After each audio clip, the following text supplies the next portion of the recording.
ദ്വിശതാബ്ദി പിന്നിട്ട തലശ്ശേരി ജില്ലാ കോടതിക്ക് പുതിയ 8 നില കെട്ടിട സമുച്ചയമായി. നിലവിലുള്ള കോടതി അങ്കണത്തിൽ ജനുവരി 25-ന് രാവിലെ 9:30-ന് മുഖ്യമന്ത്രി പിണറായി വിജയൻ കെട്ടിടം ഉദ്ഘാടനം ചെയ്യും. കിഫ്ബിയിൽ നിന്നുള്ള 56 കോടി രൂപ ചെലവഴിച്ചാണ് അത്യാധുനിക സൗകര്യങ്ങളോടുകൂടിയ കെട്ടിട സമുച്ചയം നിർമ്മിച്ചത്. പുതിയ കെട്ടിടത്തിൽ 136 മുറികളുണ്ട്. ദേശീയപാതയിൽ അറബിക്കടലിന് അഭിമുഖമായാണ് മനോഹരമായ കെട്ടിട സമുച്ചയം സ്ഥിതി ചെയ്യുന്നത്. 10 കോടതികളുടെ പ്രവർത്തനോദ്ഘാടനം ചീഫ് ജസ്റ്റിസ് നിധിൻ മധുകർ ജംദാർ നിർവഹിക്കും.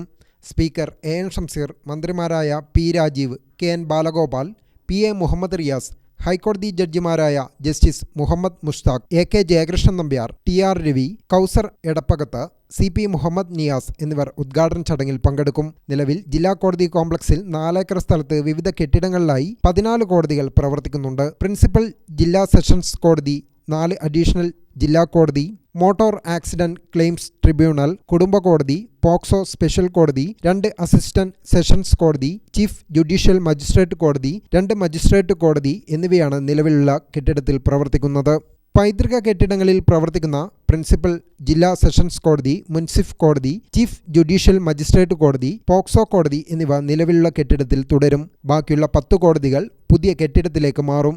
വാടക കെട്ടിടത്തിൽ പ്രവർത്തിക്കുന്ന വിജിലൻസ് കോടതി പുതിയ കെട്ടിടത്തിലേക്ക് മാറും. വ്യവസായ tribunal camp sitting, Kerala administrative tribunal എന്നിവ പുതിയ കെട്ടിടത്തിൽ പ്രവർത്തനം തുടങ്ങും. റെക്കോർഡ് റൂം, നിരവധി വിധിന്യായങ്ങൾ സൂക്ഷിച്ച റെക്കോർഡ് റൂം എന്നിവ നിലവിലുള്ള ജില്ലാ കോടതി കെട്ടിടത്തിലാണ്. 1826-ലെ ഡിക്രിയുടെ കയ്യെഴുത്ത് ഇവിടെയുണ്ട്. പഴയ ബൈബിൾ കേസ് സംബന്ധിച്ച ഓലയിൽ എഴുതിയ വിവരം, അവ സൂക്ഷിക്കാനുള്ള ഇരുമ്പിന്റെ ചെറിയ പെട്ടി, നിരവധി നിയമ ബുക്കുകൾ, ഗസറ്റ് എന്നിവയുമുണ്ട്. ഡബിൾ ലോക്കിംഗ് സിസ്റ്റത്തിലാണ് ഇവിടെയുള്ള പൂട്ട്. പുതിയ കോടതി കെട്ടിടത്തിൽ കോടതിയിൽ ഉപയോഗിച്ച വസ്തുക്കളുടെ മ്യൂസിയം ഒരുക്കുന്നുണ്ട്. 4-ാം നിലയിൽ കോടതി ഡയസ്, പഴയ കസേര, മേശ, സീൽ തുടങ്ങി നിരവധി വസ്തുക്കൾ സൂക്ഷിക്കും. പുതിയ കെട്ടിടത്തിൽ കോടതികൾക്ക് പുറമെ ജില്ലാ government pleader and prosecutor office, സാക്ഷികൾക്കുള്ള വിശ്രമമുറി, മുലയൂട്ടൽ കേന്ദ്രം, അഭിഭാഷകർക്കും വനിതാ അഭിഭാഷകർക്കും ഗുമസ്തന്മാർക്കും പ്രത്യേകം വിശ്രമമുറി, ലൈബ്രറി, ശീതീകരിച്ച ഓഡിറ്റോറിയം, സോളാർ സൗകര്യം, വാഹന പാർക്കിംഗ് സൗകര്യം, ബാങ്ക്, പോസ്റ്റ് ഓഫീസ്, കാന്റീൻ എന്നിവയുമുണ്ട്. ഭിന്നശേഷി സൗഹൃദമാണ് കെട്ടിടം. കോടതി കെട്ടിട സമുച്ചയത്തിന്റെ ഒരുക്കങ്ങൾ എല്ലാം പൂർത്തിയായതായി പബ്ലിക് പ്രോസിക്യൂട്ടറും ഗവൺമെന്റ് പ്ലീഡറുമായ കെ അജിത് കുമാർ പറഞ്ഞു. ഇതിനു മുന്നോടിയായി വിളംബര ജാഥ വെള്ളിയാഴ്ച നടക്കും.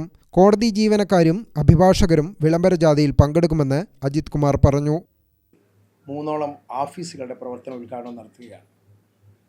ജില്ലാ government pleader and public prosecutor office നിയമമന്ത്രി ശ്രീ പി രാജീവും, ജഡ്ജസ് കോൺഫറൻസ് ഹാൾ ഉദ്ഘാടനം നമ്മുടെ ധനകാര്യ വകുപ്പ് മന്ത്രി ശ്രീ ബാലഗോപാൽ, അതുപോലെ തന്നെ DDP ആൻഡ് APPs ഓഫീസ് ഉദ്ഘാടനം PWD ടൂറിസം വകുപ്പ് മന്ത്രി ശ്രീ മുഹമ്മദ് റിയാസ് നിർവഹിക്കും. കൂടാതെ കണ്ണൂർ ജില്ലയുടെ ഹൈക്കോടതിയുള്ള ചാർജുള്ള ശ്രീ രവി സാർ നമ്മുടെ ഹൈക്കോടതി ജഡ്ജാണ്. അദ്ദേഹം ഈ കോടതിയിൽ നമ്മുടെ IT ട്രെയിനിങ് ഹാൾ ഉദ്ഘാടനം ചെയ്യുകയാണ്. മന്ത്രിമാർക്ക് പുറമെ ചടങ്ങിൽ കണ്ണൂർ ജില്ലയിൽ നിന്നുള്ള 4 ജുഡീഷ്യൽ ഓഫീസർമാരും കണ്ണൂർ ജില്ലയുടെ ചാർജുള്ള ജസ്റ്റിസ് TR രവി സാറും പങ്കെടുക്കുന്നുണ്ട്. ഇവർ വിവിധ ഓഫീസുകളുടെ ഉദ്ഘാടനം നിർവഹിക്കുകയാണ്. ഗ്രാമിക ന്യൂസ്, തലശ്ശേരി.